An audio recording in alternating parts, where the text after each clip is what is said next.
Ukraine युद्ध का अगला पड़ाव कितना खतरनाक हो सकता है, इसका अंदाजा 3 बड़ी खबरों से लग रहा है। पहला, रूस का अब तक का सबसे बड़ा ड्रोन हमला। अमेरिका, यूरोप की नई पाबंदियों की तैयारी और पुतिन का अपने टॉप जनरल को मेडल देना। वो जनरल जिस पर इंटरनेशनल कोर्ट ने वारंट जारी कर रखा है। इस बीच अमेरिका से आई एक वार्निंग ने जेलेंस्की को बहुत ज्यादा बेचैन कर दिया है। क्या जंग के शोलों से धधकने वाला है यूरोप? क्या यूक्रेन के बाद पुतिन की रेडार पर नाटो है? क्या पुतिन ने तय कर लिया है अपना अगला टारगेट? यूक्रेन की हार का डर, यूरोप पर रूस का टेरर। यूक्रेन की जमीन पर महज चंद घंटों पहले रूस के ड्रोन कयामत बरपा चुके हैं। यूक्रेन की राजधानी कीव पर 800 से ज्यादा ड्रोन हमले किए गए। ये यूक्रेन पर हुआ अब तक का सबसे बड़ा ड्रोन हमला बताया जा रहा है। लेकिन वॉर एक्सपर्ट्स इसे रूस का बारूदी ट्रेलर मान रहे हैं, क्योंकि माना जा रहा है कि रूस के मन में यूक्रेन से आगे भी कुछ चल रहा है, कुछ ऐसा जो सिर्फ पुतिन के दिमाग की उपज है। एक ऐसा प्लान जो सिर्फ यूक्रेन की जमीन तक सीमित नहीं है, बल्कि उसके धमाकों की गूंज नाटो की सीमाओं के पार भी सुनाई देने वाली है। लेकिन क्यों और कैसे, इसे समझने के लिए आपको सबसे पहले अमेरिका के पूर्व वाइस प्रेसिडेंट माइक पेंस के उस बयान को समझना होगा, जिसमें उन्होंने एक बेहद चौंकाने वाली खबर की तरफ इशारा किया। अमेरिका के पूर्व उपराष्ट्रपति माइक पेंस ने बीबीसी को दिए इंटरव्यू में जो कहा, उसने यूरोप की सुरक्षा को लेकर नई बहस छेड़ दी।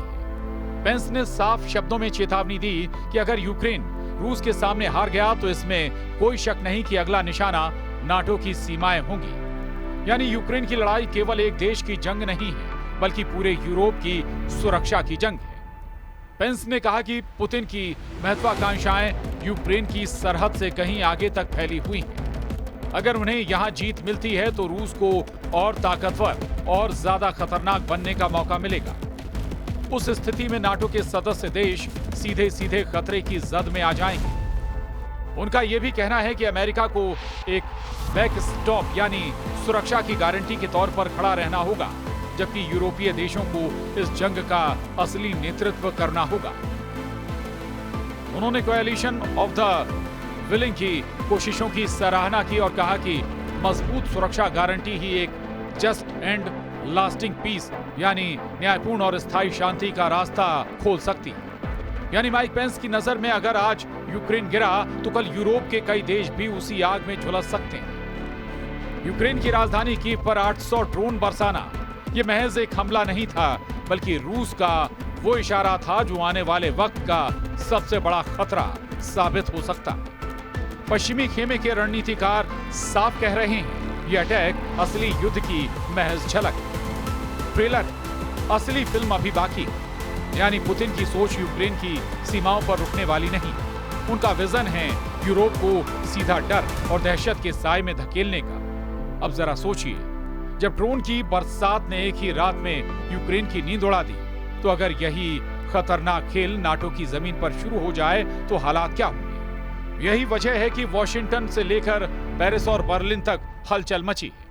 नई पाबंदियों की लिस्ट तैयार हो रही है। रूस की एनर्जी कंपनियों, उसके बैंकों और उसके ग्लोबल सप्लाई नेटवर्क पर सीधा वार करने की प्लानिंग चल रही है। लेकिन इतिहास गवाह है, रूस कभी भी दबाव में झुकता नहीं।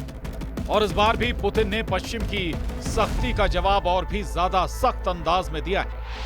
पुतिन ने अपने सबसे भरोसेमंद जनरल गेरासिमोव को ऑर्डर ऑफ करेज मेडल देकर दुनिया को खुला संदेश दिया है। वो जनरल जिस पर इंटरनेशनल क्रिमिनल कोर्ट ने वारंट जारी कर रखा है। यानी पुतिन ने साफ कर दिया है कि उन्हें आईसीसी की परवाह नहीं, उन्हें किसी भी वैश्विक संस्था का डर नहीं, और वो अपने युद्ध जनरलों को हीरो बनाकर पेश करेंगे।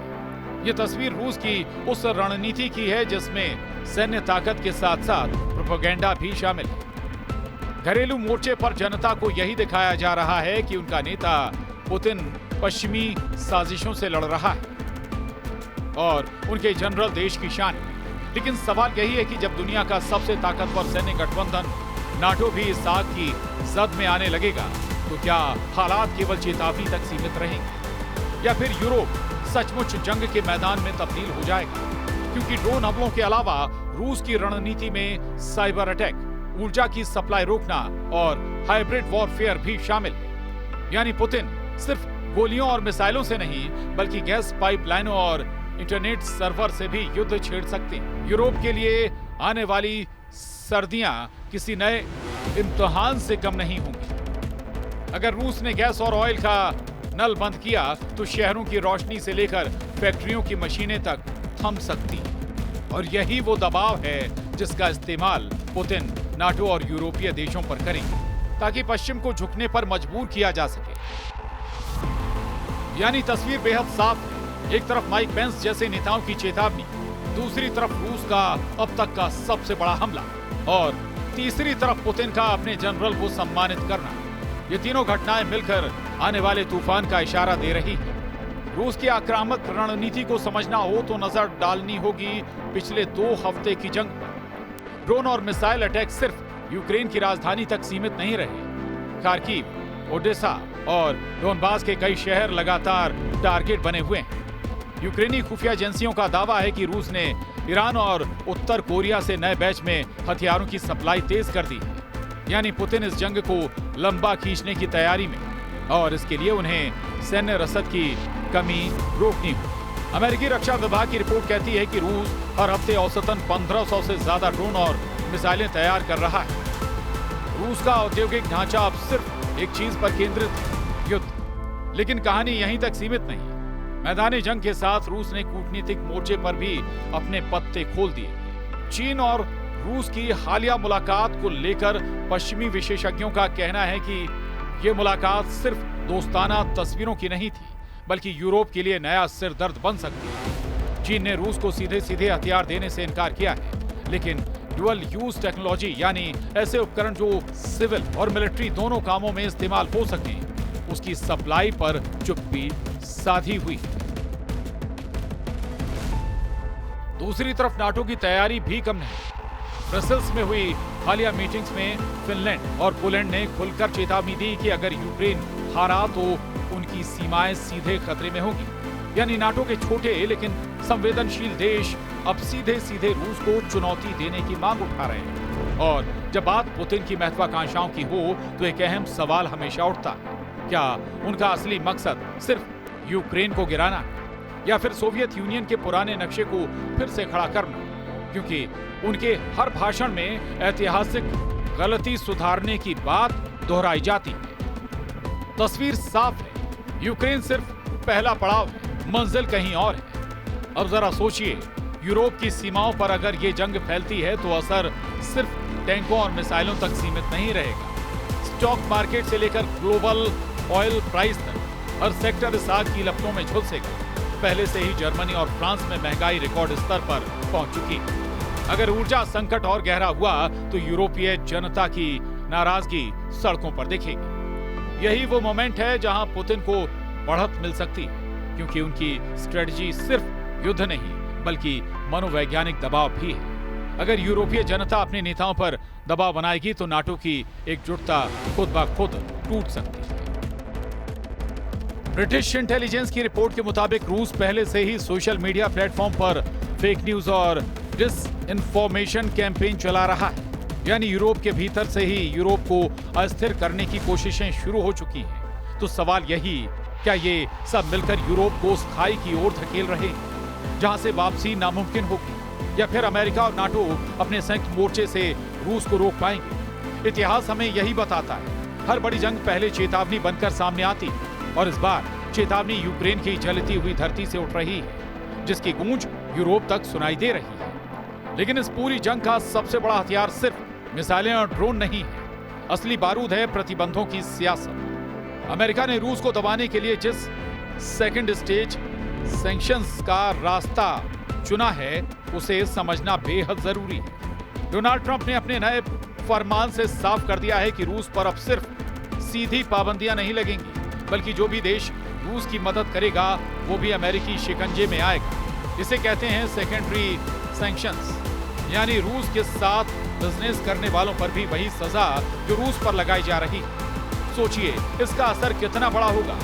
रूस से तेल खरीदने वाले, रूस से टेक्नोलॉजी लेने वाले, यहाँ तक कि उसके बैंकों से ट्रांजैक्शन करने वाले भी अब अमेरिकी रडार पर होंगे। यानी ये जंग रूस बनाम अमेरिका नहीं रहेगी, बल्कि रूस के साथ खड़े देशों बनाम अमेरिका और उसके सहयोगियों में बदल जाएगी। और यहां सबसे बड़ा सवाल उठता है, भारत जैसे देश पर इसका असर कैसा होगा।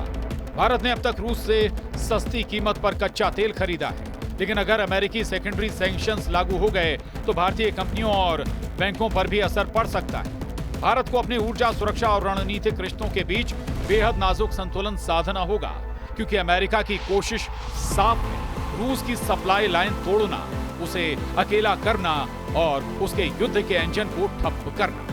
लेकिन एक सच ये भी है कि रूस को कभी भी प्रतिबंधों से रोकना आसान नहीं रहा।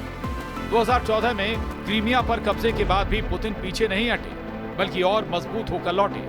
और आज भी जब रूस पर 15,000 से ज्यादा प्रतिबंध लागू हैं, तो उस वक्त भी रूस की वॉर मशीन और ज्यादा खतरनाक रूप ले चुकी है। असल डर यही है, पश्चिम की ये पाबंदियां कहीं रूस को और ज्यादा आक्रामक न बना दें, क्योंकि अगर पुतिन ने मान लिया कि अब खोने के लिए कुछ नहीं बचा, तो उनके कदम और भी खतरनाक हो सकते हैं। और यही वो मोड़ होगा जहां से यूरोप की सरहदें जलती हुई आग में बदल सकती हैं। और अब सोचिए, जब आसमान से ड्रोन बरस रहे हों, जब मिसाइलें शहरों को राख में बदल रही हों, जब गोलाबारी की गूंज पूरी रात गूंजती रहे, तो वही माहौल पुतिन यूरोप की दहलीज पर भी लाना चाहते हैं। हर धमाका, हर धमक यूरोप को आगाह कर रही है कि ये सिर्फ यूक्रेन की लड़ाई नहीं, ये असल में पूरे महाद्वीप पर मंडराता हुआ बारूदी बादल।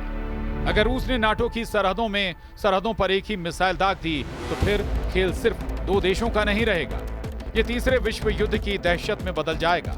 जरा सोचिए, ड्रोन का झुंड अगर पेरिस के आसमान में मंडराए, मिसाइलें अगर वारसा की दीवारें तोड़े, साइबर अटैक से अगर लंदन की बत्तियां बुझ जाएं, तो यूरोप का नक्शा किस तरह बदल जाएगा। और यही वो पल है जहां रूस सिर्फ बारूद से नहीं, बल्कि डर से लड़ाई जीतना चाहता है। पुतिन का दांव साफ है, हर धमाका, हर मिसाइल, हर ड्रोन सिर्फ जमीन पर वार नहीं करता, बल्कि यूरोप की हिम्मत और उसकी एकजुटता को भी तोड़ने की कोशिश करता है। यानी खेल अब खुल चुका है, एक तरफ नाटो के बारूद के ढेर, दूसरी तरफ पुतिन की मिसाइलों का तूफान, और बीच में फंसा पूरा यूरोप। सवाल यही है, क्या ये धमाके सिर्फ चेतावनी है या फिर असली महायुद्ध की शुरुआत?